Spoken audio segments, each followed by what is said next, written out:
They found her standing at the edge of the lake, silent, unmoving, as if the world around her had dissolved into nothing. Her name was Claire, a woman in her 60s, once a vibrant teacher and loving wife.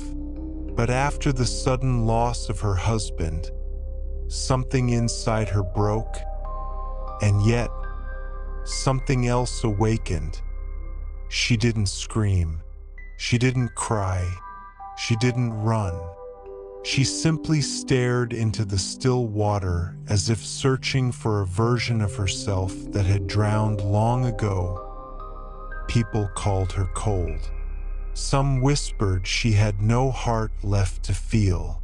But what they didn't know, what they couldn't understand, is that Claire had discovered something most people never do. A secret hidden not in the absence of emotion, but in its total understanding. A truth so powerful, it rewrote the way she lived, breathed, and loved. This story is not about how Claire lost her emotions. It's about how she mastered them, and in doing so, found a deeper peace than most ever will. And by the end of this story, you just might discover how to do the same. If this touched something within you, please consider subscribing to our channel. Your support is what keeps these stories alive. Claire never asked for transformation. It came silently, through the cracks of grief and the weeks after her husband's passing. Claire became a shell. People offered condolences, casseroles, advice, but none touched the rawness within.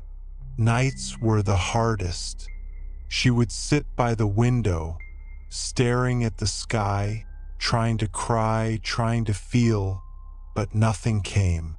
The numbness was worse than pain. One day, she found an old letter her husband had once written, tucked in the back of a book. In it, he wrote, "If you ever lose me, don't lose yourself. Find the stillness. It knows the way." That sentence became a question mark inside her. What was the stillness? And where could she find it? Desperate, she searched. Meditation videos, books on grief, silent retreats. Until one day, on a quiet morning, she found herself in a small Buddhist retreat nestled in the French countryside. A monk there told her gently, "You are not your grief. You are the awareness behind it." Something shifted, not healed, but opened. What Claire didn't know then was that she had stepped into something much deeper than healing. She had stepped into awakening. The monk's words echoed in her long after she left the retreat. Back in her small village, life had not changed, but something inside her had. She began to notice how quickly people spoke without listening, how the world rushed past its own emotions. She wanted to disappear again, to go somewhere quiet. But instead, she stayed and observed. Then one day, sitting under a tree, she began writing, "I am not here to escape grief. I am here to understand it." Those 10 words became the seed of a practice. Claire started posting small reflections online, never expecting anyone to read them. But they did. Messages came flooding in. "You put into words what I couldn't. This helped me breathe again." She was no longer hiding from emotions. She was meeting them. And others began following. At first, she resisted being seen. But one morning, her hands trembling, She looked into her phone camera and said, "If you're hurting, I'm with you. Not as a teacher, but as a human learning how to stay." Her voice cracked, but the message landed. What began as personal survival was becoming a quiet revolution. Claire never planned to become a guide. Simply happened. Each week, more people found her. Some from nearby towns, others from across oceans. Her words had traveled without her. They didn't come for techniques or teachings. They came for presence. And Claire gave them that, honestly, imperfectly, completely. She spoke of the days she still ached, the dreams that still haunted her, the moments where fear returned without knocking. But she also spoke of peace, not the kind you force, but the kind that arrives when you no longer resist what is. Eventually, a young filmmaker who had followed her story online drove hours to meet her. "We want to tell your story," he said, "not for fame, for people like my mother, who still cries alone." Claire hesitated. She was not looking to be anyone's savior. But that evening, walking barefoot through the grass, she thought of her husband's letter. "Find the stillness. It knows the way." Maybe this was it. And so, with no script, no lighting, no makeup, she sat before a camera. She closed her eyes, breathed, then spoke. That video became the spark, not of fame, but of quiet belonging. And in that moment, Claire realized her story wasn't hers anymore. It was everyone's. As her presence grew, so did her responsibility. People began to reach out not just with stories, but with questions. How do I stop feeling this much? How do I let go of pain that won't let go of me? Claire didn't pretend to have answers. Instead, she invited them into the practices that had saved her.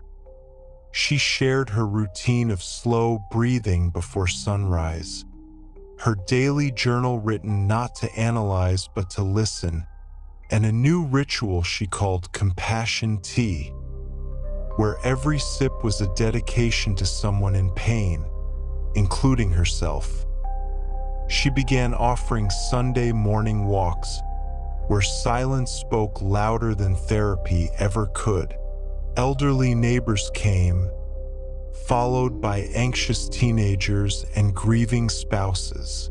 They didn't walk to be fixed. They walked to be held. During one gathering, a woman broke down mid-step. Claire didn't say a word. She simply took her hand and walked beside her. That was the lesson. Not to remove pain, but to be unafraid of it. Pain softened, not when we denied it, but when we walked with it gently and slowly. Claire was no longer unemotional. She was unwavering. But not everyone understood. Some accused her of promoting weakness. Others said she glorified grief. One comment read, "Emotions are fuel. Without them, you're just empty." Claire didn't argue. She understood where those voices came from: fear, defense, control. But what they misunderstood was that she wasn't numb. She was free. There's a difference. Still, she allowed space for criticism, even invited it. "Let's talk about it," she once said in a live stream. "Let's hold what hurts. I promise it won't break us." And slowly, even those who came with resistance stayed to listen. She began to teach one powerful truth. If you deny your emotions, they bury you. But if you meet them, really meet them, they soften, dissolve, and show you who you truly are beneath them. One day, a man stood up after a silent walk and said, "I haven't cried in 20 years, but today I didn't cry because I was broken. I cried because I finally felt safe." That day, Claire didn't speak. She just nodded, tears welling in her own eyes. Being emotionless was never the goal. Being fully human was. In time, the message evolved. Claire no longer shared only her story. She guided others into their own. She started small circles called stillness rooms, where no one was allowed to fix or advise, only witness. Each person lit a candle, not for clarity, but for courage, to sit with what they'd spent years avoiding. She encouraged people to write letters to emotions they feared. One woman wrote to rage. A man wrote to shame. A child wrote to silence. The transformation wasn't loud, but it was seismic. Claire ended each session with the same reminder. There is no action more powerful than allowing yourself to feel without judgment, without performance, without rush. Her community grew not because she taught peace, but because she lived it. She never claimed to heal. She simply sat in stillness until others remembered they could too. And then she'd smile and say, "If this helped you today, pass it on. Not because I asked, but because someone out there needs it more than you know." She no longer asked people to follow. She invited them to return to themselves. The last time she spoke publicly, it was under the same tree where her journey began. Her voice had grown softer with age, but her presence had only deepened. She looked out at the circle gathered before her. Some friends, some strangers, all seekers. "My time is nearing its close," she said gently. "But I leave you with this. Stop chasing freedom in emptiness. Instead, find fullness in presence. You are not broken. You are just beginning to feel." The wind rustled the leaves above as if the tree itself remembered the silence that once held her in grief. Claire closed her eyes, and a smile touched her face. Not because everything was perfect, but because she had stopped needing it to be. When news of her passing spread, it did not echo with sorrow, but with reverence. People from all over came to sit beneath her tree, to write letters, to cry, to breathe. They said they felt her there, not watching, but becoming part of the stillness she once spoke of. And so the story lived on, not as a tale of how to become emotionless, but how to become entirely, vulnerably, and beautifully whole. People called her cold. Some whispered she had no heart left to feel. But what they didn't know, what they couldn't understand, is that Claire had discovered something most people never do. A secret hidden not in the absence of emotion, but in its total understanding. A truth so powerful, it rewrote the way she lived, breathed, and loved. This story is not about how Claire lost her emotions, it's about how she mastered them, and in doing so, found a deeper peace than most ever will. And by the end of this story, you just might discover how to do the same. If this touched something within you, please consider subscribing to our channel. Your support is what keeps these stories alive.